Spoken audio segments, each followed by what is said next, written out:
The city of Mankato has passed a new law regulating ICE operations in the city. It's an emergency ordinance that will be active for 2 months. Aaron Stuvey reports. Ms. Atampa? Yes. Ms. Melby Kelly? Yes. Mr. Metler? Yes. Mr. Lavin? Yes. Mr. Deacon? Yes. Mr. McLaughlin? Yes. Mayor Massad? Yes, that has passed. And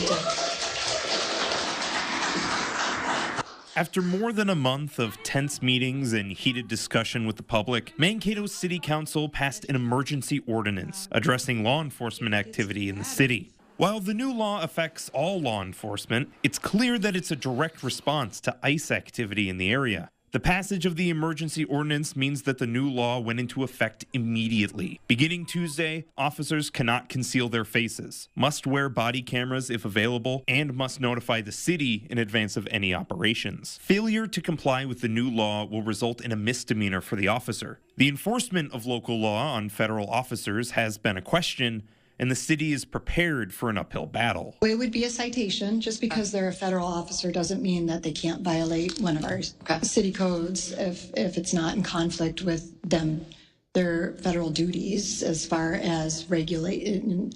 We're not telling them they can't, execute that warrant.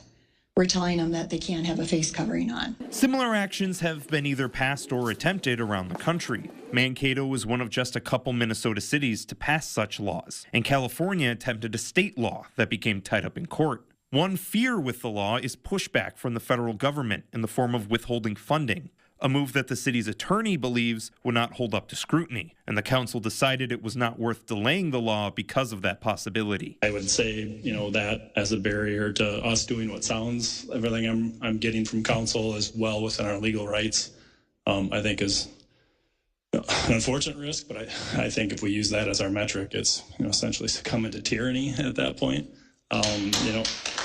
With the passing of the emergency ordinance, the law will be active until April 24th, at which point the council can decide to let it expire, extend the emergency, or revise the law and make it permanent. In Mankato, Aaron Stuvey, KUIC News Now. Alongside the passing of the law, the city also agreed to join a coalition of Minnesota cities that communicate with one another and plan responses to federal activity. Mankato is the first city outside of the metro area to join that group.